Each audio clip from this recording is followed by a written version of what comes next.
Hi everyone, welcome back to Innoskrit. So I am back with another video on exception handling, and in this video we are going to discuss some problems which are asked in InfyTQ exam in some previous years. I would request you to please watch the video till the end because last problem is quite interesting and important. So yeah, let's get started. So this is our very first problem. We have again try catch block. There are some variables, there are some print statements, right? So we have already discussed some of the concepts in the very first video of exception handling. So if you guys haven't watched that video yet, please go through that video and come back to this video later, right? So we have a try block, we have we have two print statements, we have a catch block, and we have a print statement inside that catch block. If you guys can see, there is a pipe, there are more than two exceptions inside this catch block using this pipe operator. So we have discussed this similar concept in our first video. So if there is a pipe between the exception, we'll see the relationship. If there is a parent-child relationship, it will always throw an error. Otherwise, if there is no relationship between the exception, it will get executed, right? So in this case, this exception class is a parent class of this arithmetic exception, and hence this catch clause will always be true and will always get executed, right? Hence in this case this will throw compile time error. This is our second problem. So it is same problem. The difference is, if you will see, there is number format exception and arithmetic exception inside this catch block. Again, these two exceptions are with pipe operator. So we will see if there is a relationship between number format exception or arithmetic exception. No, there is no such relationship, right? So now we'll go and execute the code because we know there is no compile time error from what we can see, right? So let's try to execute it. First statement is our print statement, which says print a by b, which is 1 by 0. That means this will throw arithmetic exception, divide by 0, right? So this statement throws an exception, and as soon as exception is being thrown, it will search for the nearest catch and will try to handle the exception, right? So it will go to this, control will move to this catch block, and B will get printed. But is this second statement being executed? No, because before that an exception is thrown, right? And when the exception is thrown, the control will move to the catch block, and whatever written after that exception, after that line which throws the exception, nothing will get executed, and hence the output will be B only, because it is a print statement inside catch block. So for this problem, the answer is C, correct answer. Okay, so again we have try block, we have finally block, right? We have some variables. So let's see. First of all, is there any compilation error? No, because we have already discussed in this video that this structure is also allowed, try and finally. So let's discuss. This says that print 5 by 0. So this 5 by 0 will throw arithmetic exception, right? So it will search for the nearest catch block to handle this exception, but there is no catch block. That means this will remain unhandled. But we have already discussed that finally block is always executed whether or not the exception is handled, right? So if the exception is not handled, then also the finally block will get executed, and finally block says print finally executed. So if anyone says what exception is being thrown by the program, it will be arithmetic exception, because it is unhandled exception, last unhandled exception. And if anyone asks you about the output, definitely it is going to print this finally executed. So our correct answer for this problem will be finally executed, which is option A. Okay, so we have these two variables. We have a try block, and inside a try block we have again a try catch block, and then we have this outer catch block, right? So this is the case for nested try and catch block, which we have discussed, right? So this try block says that inside me there is also one try block, right? and this try block says print a is equals to 5 divided by 0. 5 divided by 0 means it will throw arithmetic exception, and as soon as the exception is thrown, the control will move to the nearest catch statement which can handle this exception, right? So that means the control will move to nearest catch, which is this, and it will print B. Now the exception is already handled, so we know that if exception is handled once in a program, it is handled. There is no other catch block that needs to be executed for that purpose, right? So this outer catch block will not get executed, and hence the output for this program will be B only.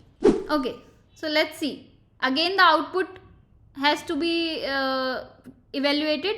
So we have two variables, 5 and 0. We have again nested try block, and for this try we don't have catch block, we have this finally block, and then we have outer catch block. Okay, now let's see.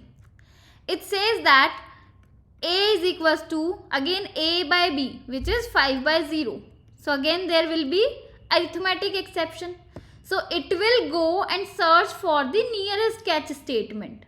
Is there any catch statement to handle this exception? No.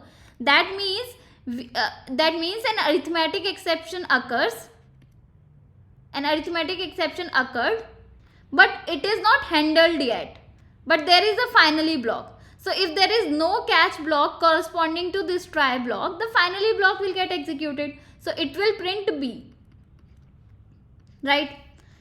Still we have an exception which is not handled yet, which is an unhandled exception.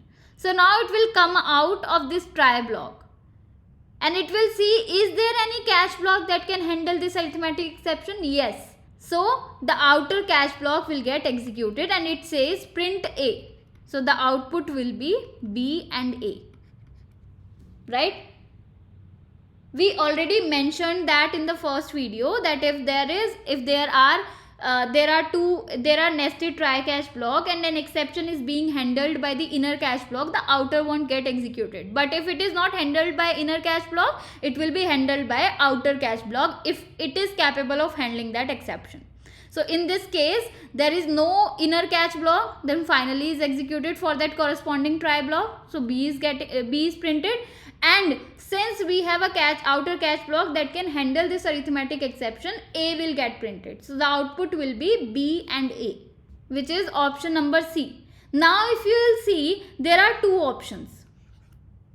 Print A and B, print B and A. Only order is different, right? So you cannot mark prints A and B, because it says that first the exception is handled, first the control came to this catch block, and then finally is executed. But that's not true, right? For this try block, first it will check if there is a catch block to handle the exception. If not, the finally will get executed, because it is very much possible that for this try block also there is one finally block.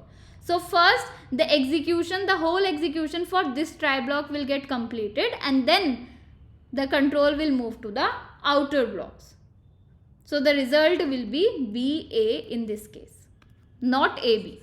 Okay, this is one of the very important problem which I wanted to discuss in this video, and it is asked in previous InfyTQ exam. So please listen to it very carefully and try to solve it together, right? So let's start. We have a main function. Again, we have to tell the output. So we have a main function, and main function creates an object of this exception class, and using this object, it is calling this function. So this main calls this function with A is equals to 2 and B is equals to 0. Perfect. It says that we have an array 1, 2, 3, and we have a string which is null.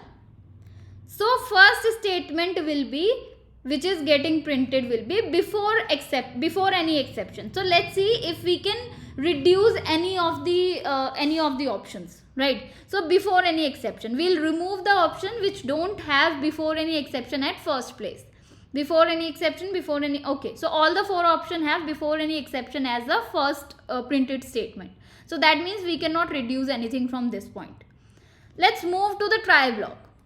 Now try block says str dot char at 0. str is null, and in a null string we are trying to access 0th index, which is not possible. That means this line will throw null pointer exception, right? This line will throw null pointer exception.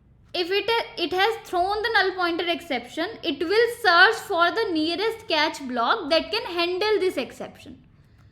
So can this catch block handle null pointer exception? No, because it is being written just to handle arithmetic exception. So the control will move to this block. Can this handle null pointer exception? Yes, this block can handle null pointer exception. So what this catch block says? This catch block says print null pointer exception. Print null pointer exception. So first one was before any exception. Second is null pointer exception. You can try reducing the options, and it is very much possible that you will find the correct option with this just second statement. But let's see what are the other statement that will get printed.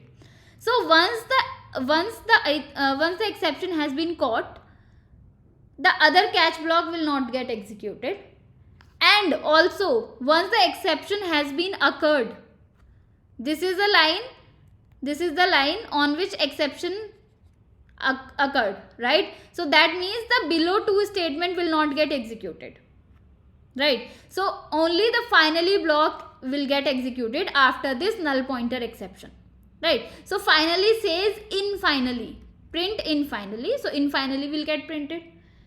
But is the execution completed for this function? No. There is one more statement which says after handling exception. So after handling exception will also get printed. Okay. So now the execution of this whole function is completed, and the control comes to this try block. So whatever exception was occurring for this function, it is already handled by the catch blocks which are present inside the function. So this catch block will not get executed, and at last this AND of main will get executed, right?